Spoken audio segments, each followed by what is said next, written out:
Shri Namaha. Today I want to discuss about the topic ego and confidence. Let us start after the prayer. Gajananam bhutaganadisevitam kapidvajam bhutpalasarabhakshitam Umasutam shokavinashakaranam Namami Vigneshwara Pada Pankajam. We are all told throughout our lives to be confident. We have to stand up straight and people in the eye. At the same time, we are also told to not have an ego. We shouldn't be overcome an ego. We should not be overconfident. All that is true.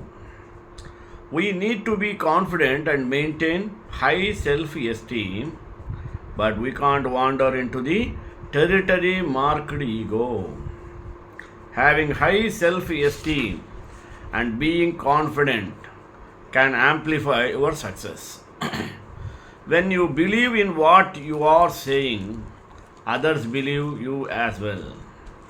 You have bigger dreams because you believe in your ability to achieve them. The most successful people are those who let their actions speak for them. They don't feel the need to stand up and toot their own horn. Those with egos are unable to see the world with the right mindset. They are not able to recover from success. They are alienated by friends because of their attitude. Simply put, nobody like them. These people see the world through blindness that make very effective for them. They fail to see the bigger picture. Success for them is hindered before it even begins. For this thing, know your strength first. Everyone knows that in order to be confident, you have to believe in yourself. You want to feel like a winner inside and outside also. When you know you are good at something, allow yourself to feel that way. If someone asks you, are you any good? Don't allow yourself to give that, yeah, I am okay answer. Because you are not okay, you are good, and there is nothing wrong with admitting that. But we have to watch ourselves. The typical tendency of an egoistical person is to be overshoot their capabilities.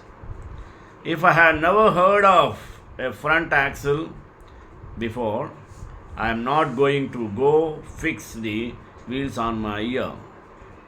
While you have to own up to your strengths, don't own up to strengths that you don't have. It's good to dream big, but stay away from over promising. Now, you have to know your weakness also. These stems in part from the last trip. We want to know what we are good at and not to stay in that know it all mindset of being all capable. There is more to it as well.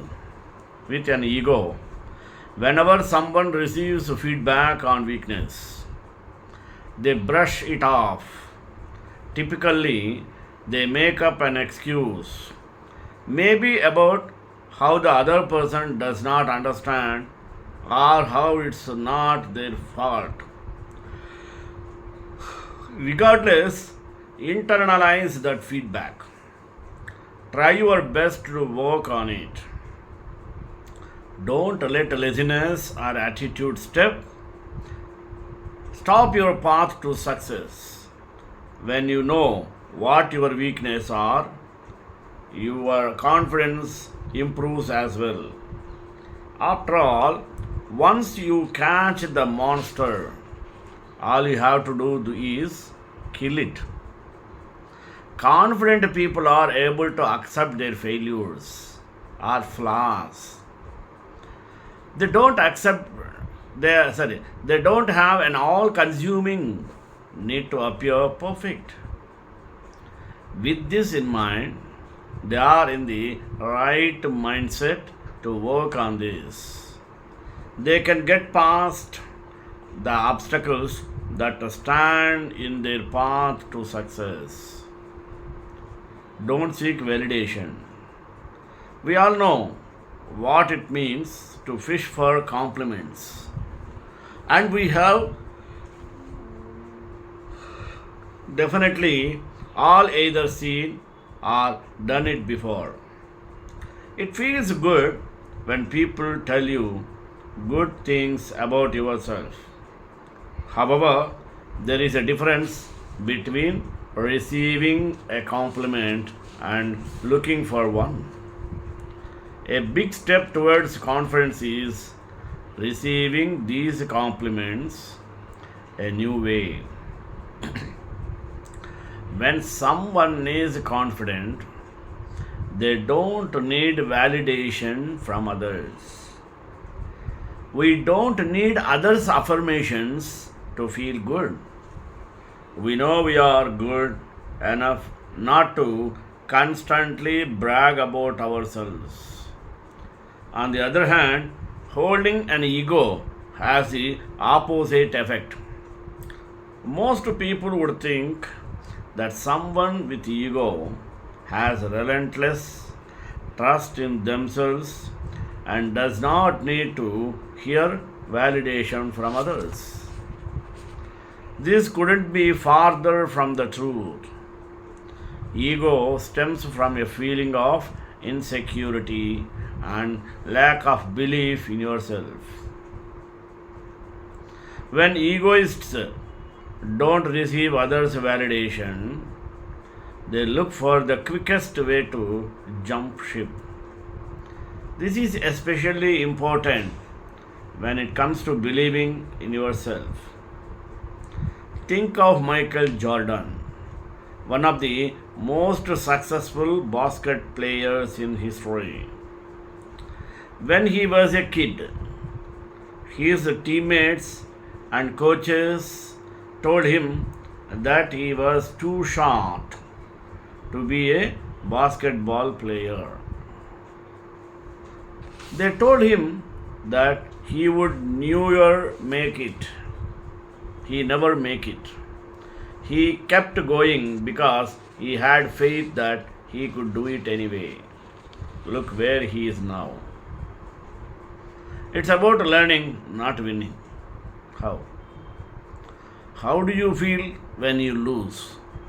Whether it's a card game or a national championship or a dance off. Nobody enjoys losing, but that does not change how you handle it. If someone is egoistical, they may cheat or lie on in order to save face. Losing validates the tiny fear that they are inferior. Egoistical people don't care about actually learning anything. In school, they don't need to understand the material. They only need to do well on the test. This sets them up for mediocrity. They will never be able to move past their setbacks. Inevitably, everyone fails or loses at some point in time. If we are in the right mindset, we can pick ourselves back up as well. It's not about you. Let us look. The sooner that message sticks in your head, the better.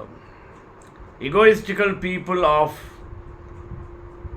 often find themselves making things about them. It may not even be intentional. For example, when a friend is taking about their issue, an egoistic tendency is to respond by bouncing, bouncing up their own issue, which is bigger, or relating their friend's issue back to themselves. When you see yourself doing this, stop. Nobody ever wants to hear someone only talk about themselves. To be confident, we have faith in ourselves but need to withhold from being self centered. Further, listen. Confident people like to hear other perspective. They don't only need to hear themselves speak. A lot of the time, someone you are talking to hear them out. They have a reason for what they are saying, and it will benefit you to listen to them. If you truly believe that what you are saying is that much more correct, then why does it matter if the other person hears it? We don't need their validation. This also carries over for feedback. Don't ever say anything is perfect on the first try.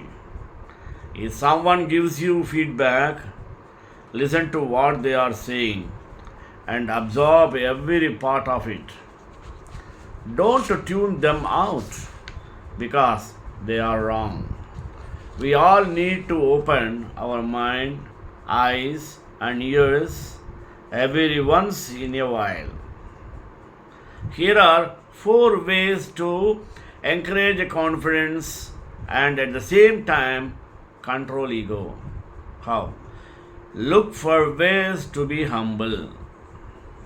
Muhammad Ali once said, "It's hard to be humble when you are as great as I am." This is the attitude we foster when ego takes control. We become so self absorbed with our own greatness that we isolate ourselves from the real world. When we remove ego, we uncover our humility. While some may define humility as a low self esteem, it's actually emotional neutrality.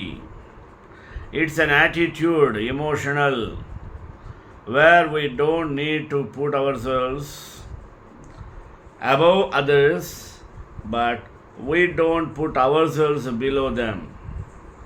Either we have confidence in ourselves, yet recognize that everyone makes a contribution.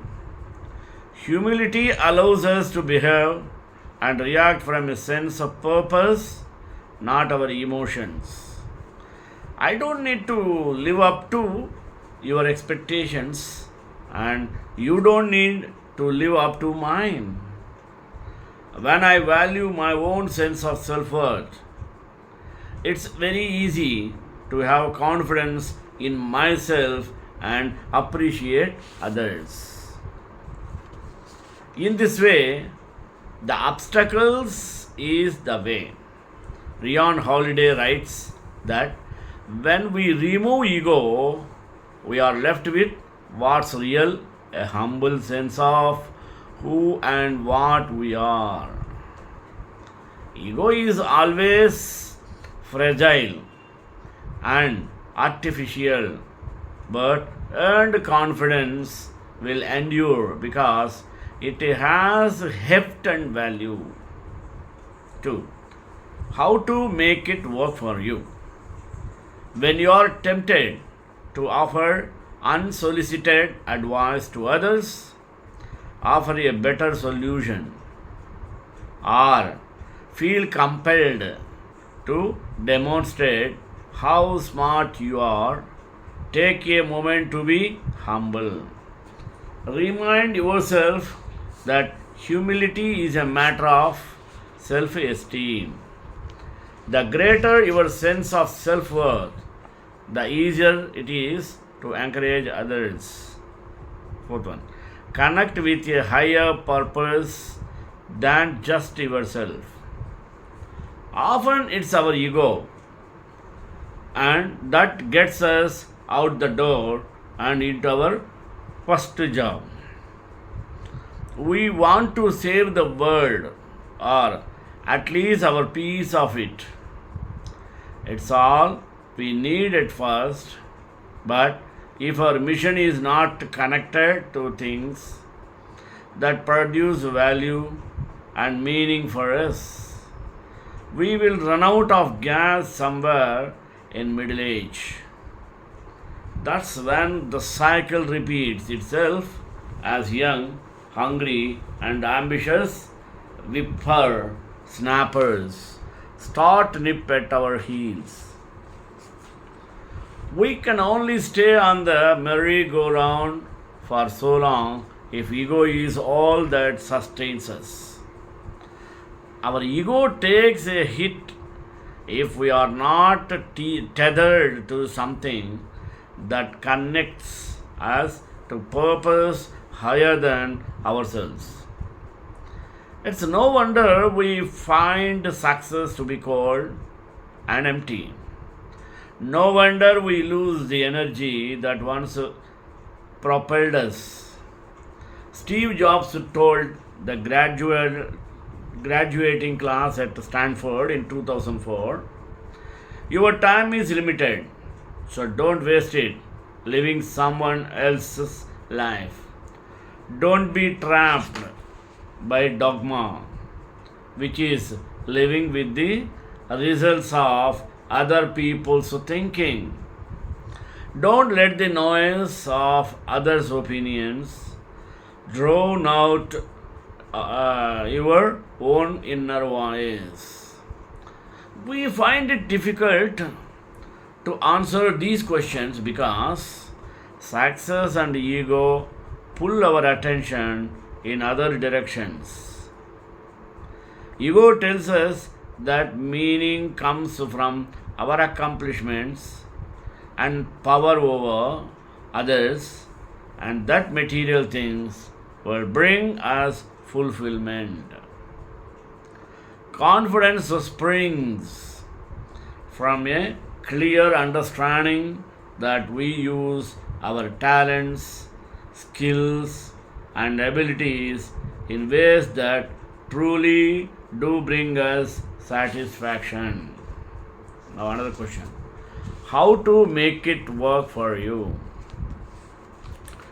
If you love what you do and it gives you a sense of value and meaning, stick with it. If, however, you experience moments of uncertainty, take the time to reflect on what you would do if money were not object, as other great leaders and thinkers have done. Spend time in the wilderness so you can gain perspective. The wilderness is a place where you can quiet the noise around you and the noise in your head. To hear what you need can be found inside if you just listen for it. Give up your need to always win. Our ego can drive us to accomplish great things if it is fed with the right motivation. A healthy ego will give you the confidence to always be your best. Here is an excerpt. They are cooperative but competitive, detached and playful but compulsively driven to succeed. Their main goal is to be known as a winner, and their deepest fear is to be labeled a loser. Most successful people are motivated by their need to win. We tend to measure our success by what others say about us and how we perceive our own performance. When the ego is in control, our self worth is defined by what others say, and we will always be insecure. On the other hand, we can be our own worst critic. Often, we would never speak to other people in the same harsh manner in which we talk ourselves. How to make it work for you? Reflect back on both your wins and losses. What motivated you to win? What emotions did you experience over your losses? Dig down until you uncover what motivates you and what produces your negative emotions. For example, in my case, my need to win is tied to deep belief that I need to perform in order to feel worthy of love. Remember your manners. When we are stressed or overwhelmed, our frail and artificial ego feels threatened. In order to deal with conflicts and problems in life, our ego deploys a range of defense mechanisms. So we feel better about ourselves. Many of these defense mechanisms are healthy, but others are considered to be immature, and when the ego gets out of control, it will use brute force to stay on top. One sign that we are in control of our ego. Our ego is when we start to feel superior to our colleagues and friends. It's never okay to talk down to someone or act as though we are better than them. Our pathetic ego feels threatened and wants to level the playing field to ensure we get back on top. Now, how to make it work for you?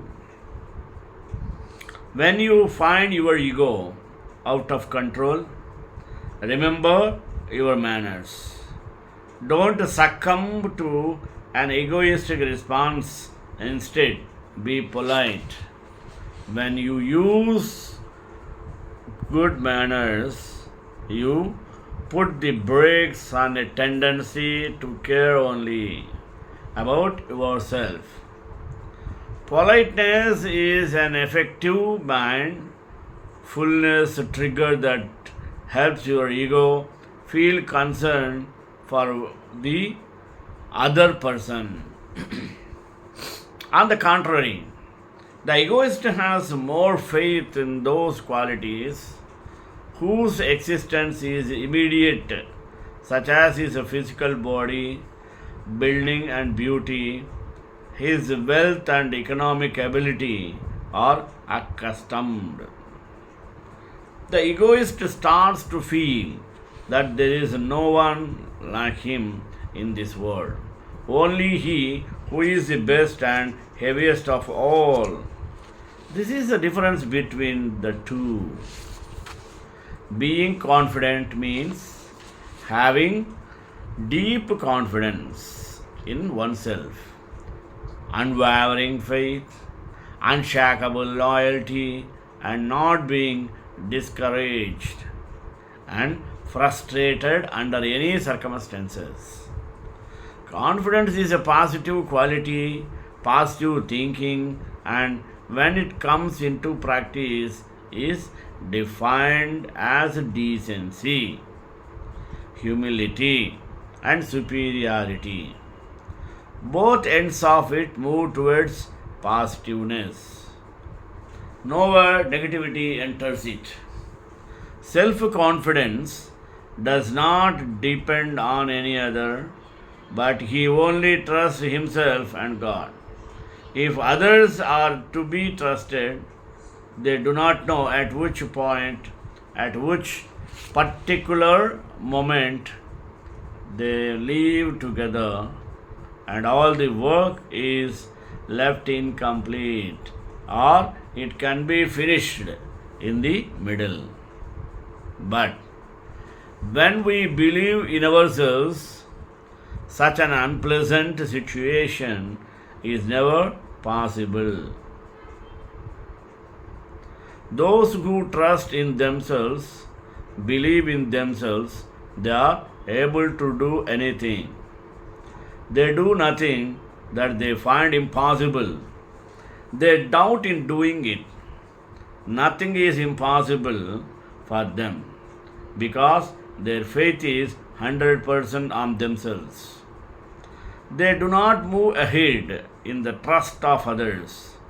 Their faith in themselves creates the courage to face many difficulties. No matter how many obstacles they face, they always keep smiling. All that comes out as a challenge, they easily overcome them. In the face of the confidence of the believers, calamities also do not last. They are neither afraid of anyone nor do they get any trouble.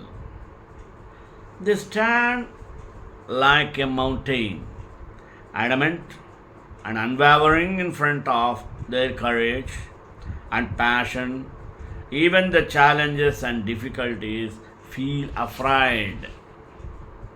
Challenges and difficulties for those who are confident also go 100 times courageous, and the calamities and obstacles increase by 1,000 times.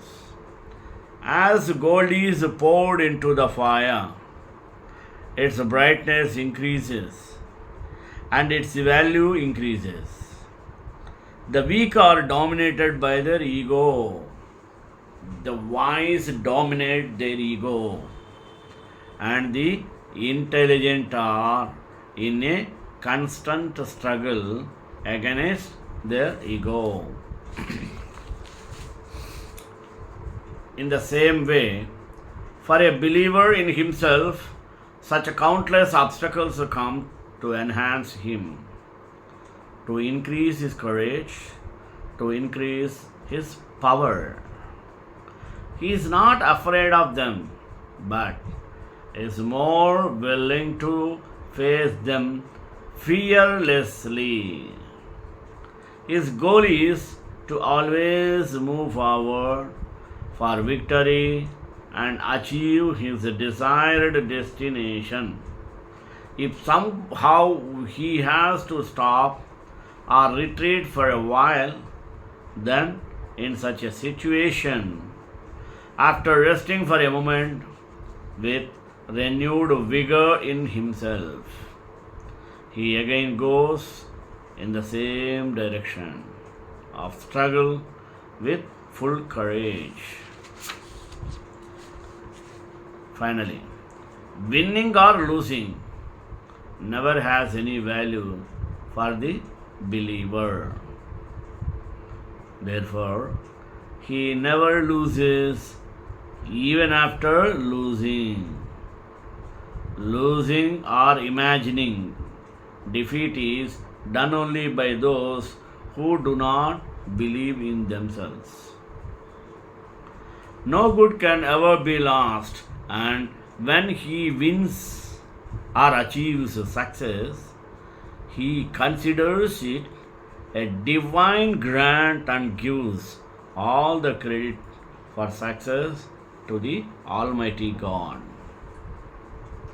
Success does not create arrogance in him. He does not flicker, revolve around it, but offer it to others. श्रीकांताय कल्याणनिधे निधेन्द्रं श्रीवेङ्कटनिवासाय श्रीनिवासाय Mangalam मङ्गलाशासनपदे मदाचार्यपुरोगमे सर्वैश्च पूर्वैराचार्य सत्कृतायास्तु Mangalam.